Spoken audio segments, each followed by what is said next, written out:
আইতা তেতিয়া আমাৰ ৰান্ধনীকেইজনী সুধিব আইতা কি কি দিছিলে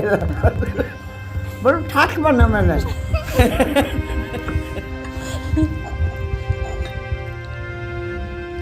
দিয়া